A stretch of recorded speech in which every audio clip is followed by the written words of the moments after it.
день, третий раз мы приглашаем всех посетителей выставки на детскую площадку. Мы представим вам автора, сценариста Владимира Олейникова. Для тех, кто постарше, мы росли с его фильмами о Петрове и Васечкине. Фильмы, которые были неким таким прорывом, где была совершенно другая музыка, совершенно другие приколы, которые были приняты в советское время. А сегодня у нас есть уже книги о Петрове и Васечкине, их 3, и написал их Владимир Олейников по своему сценарию, по фильму и прочее. Книги на все возраста. Я вот сама читаю эти книги своим внучкам, которым 4 и 8 лет. Но хочу сказать вам даже не по секрету, а для всех, что я сама получаю от этих книг огромнейшее удовольствие.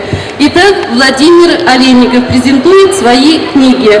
И я вижу здесь детей, которые у нас очень интересные, которые очень любят читать и которые с удовольствием будут общаться с Владимиром Олейниковым. Если у вас уже есть вопросы, подходи сюда.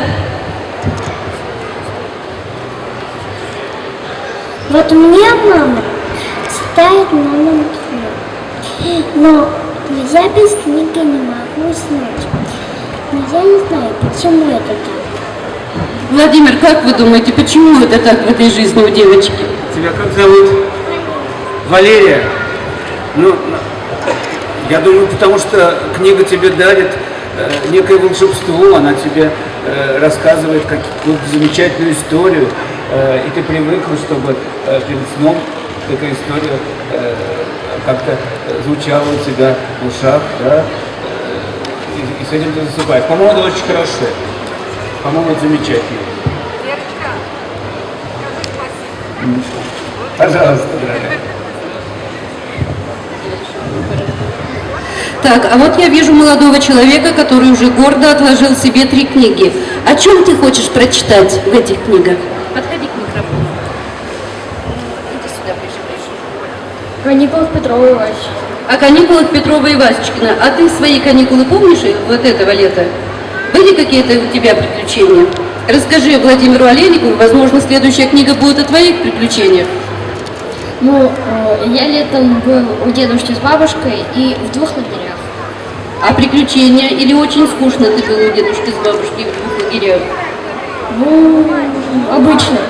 Обычно. А кто может рассказать какое-то свое приключение? Нет желающих. Хорошо, Владимир, вот я где-то читала, не помню, и мне было тогда лет так это 19-25, вот в том периоде, что ваши фильмы очень долго не попадали на экран. Вы не можете для взрослых ваших слушателей рассказать, в чем причина была этого? Да, конечно, с удовольствием расскажу. Я просто хотел маленькое уточнение сделать. Вы сказали, что это книги по фильмам. Немножко не так. То есть и так, и не так. С одной стороны, да, там целый ряд историй, которые были экранизированы и попали на экраны, и стали, значит, действительно любимыми фильмами. А с другой стороны, в этих 3 книгах есть целый ряд историй, которые до экрана так и не дошли. А также целый ряд историй, которые были написаны уже и позже значительно. Всякие новые приключения моих персонажей. В том числе там есть внутри такая книжка, которая называется «Ревматизм Петрова и Васечкина». Дело в том, что Петров и Васечкин заболели ревматизмом и стали все рифмовать. И поэтому эта книжка в стихах, таких веселых стихах, она внутри. Еще там есть повесть «Марсианин», которая тоже никогда не была экранизирована, это тоже их приключения. И много чего еще там есть. Например, там есть, опять же, книжка в книжке, целая серия всяких занимательных историй, которая называется «Пантелей, Пугало и отличница Перышкина». Это не совсем истории Петрова и Васечкина, но, тем не менее, они как-то с ними связаны.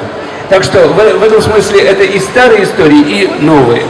Что же касается того, почему, какие были проблемы с фильмами, если мы возвращаемся к фильмам, да, то надо не забывать, что фильмы снимались при советской власти, при довольно жесткой цензуре, и поэтому фильмы были приняты начальством абсолютно в штыки, их восприняли как такую острую сатиру на счастливое советское детство. И поэтому они были категорически запрещены. Был такой термин «положить на полку». Вот их положили на полку. И ушло почти 2 года на то, чтобы все-таки добиться разрешения и премьеры картины. Но это была целая длинная история. Те, кто интересуется, наверняка ее знают. Я неоднократно ее рассказывал. Она долгая история. Есть такой большой сайт Васечкин.ру. Там это все подробно рассказано. Это рассказано и на моем сайте Олейников.ру. Так что там легко все это можно прочитать. Если в 2 словах, мне пришлось дойти в ту пору. Был самый главный человек в стране, был генеральный секретарь ЦК КПСС. И вот я пока как бы до него не добрался, вопрос никак решиться не мог. Оказалось бы, абсолютно добрые, интересные фильмы, а выходили с таким трудом на экран. И еще, следующий мой вопрос к вам будет такой. Вот вчера один молодой человек, лет эдак 8 от роду, задал одному автору вопрос, который мне прямо не дает покоя, и мне хочется немножко улыбнуться и пошутить с вами. Скажите, пожалуйста, спрашивал тот молодой человек, а вы все свои книги пишете в состоянии влюбленности?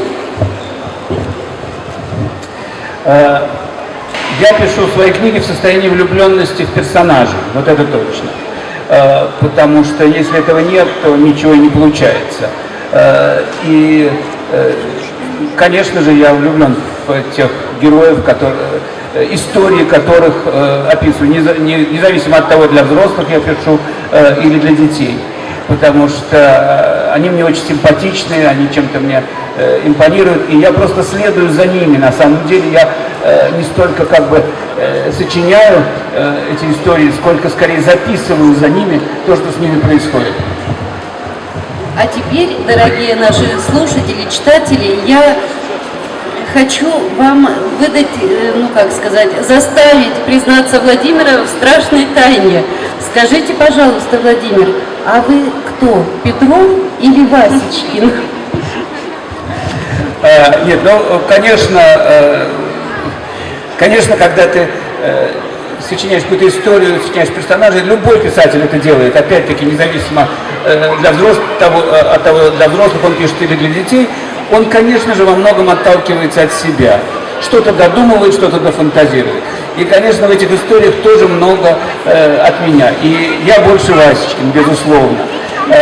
На самом деле у меня был такой близкий друг, Петя Брандт, ныне довольно известный питерский поэт, с которым мы прошли как бы вместе все школьные годы. И характер Петрова, он отталкивался от него. А в этом тандеме Васечкин, конечно же, это был я, потому что у меня был очень неспокойный характер, в связи с чем была куча неприятностей всегда. И часть каких-то наших историй даже была использована в книгах. Так, я очень боюсь ошибиться, но надеюсь, все-таки я не ошибусь. Мне кажется, ноги у этих фильмов, книг растут еще в некоторой степени из Ералаша. Я понимаю, что вы были дружны с Ералашем, какие-то ваши зарисовочки там были. Расскажите об этом поподробнее.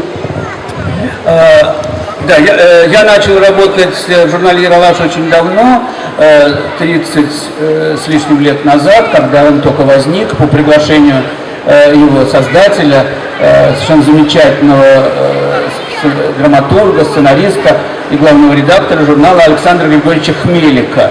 Он меня пригласил, и на энное количество лет я стал постоянным автором и режиссером этого журнала. И первая попытка оживить моих героев Петрова и Васечкина для кино, она, произошла в Ералаше. Сначала появился целый ряд сюжетов с Васечкиным. Может быть, кто-то помнит. Например, «Чудное мгновение», где он собирается на каток, Васечкина, а бабушка говорит: а кто посуду за тебя помоет? Он говорит: Гоголь помоет, а Лев Толстой попылесосит, а Пушкин картошку почистит. Ну и так далее. И когда возвращаются, действительно, все эти классики же, оказывается, ожили и все это делают. Пушкин чистит картошку, значит, Толстой пылесосит, ну и так далее. То есть целый ряд сюжетов был снят и с Васечкиным, и по отдельности с Петровым. И потом уже только пришла идея их как-то на экране соединить вместе. И первый раз они вместе появились в мультипликационном фильме «Переменка». Мы их нарисовали. Такого худенького маленького Васечкина и круглого, полного такого Петрова, который там любил поесть в этом мультфильме. Вот первый раз вместе они сошлись в этой «Переменке. А потом уже Одесская студия предложила мне написать для них большой сценарий, большую картину. Первую картину. Прошу меня простить, я еще раз объявлю. Дорогие посетители Московской международной выставки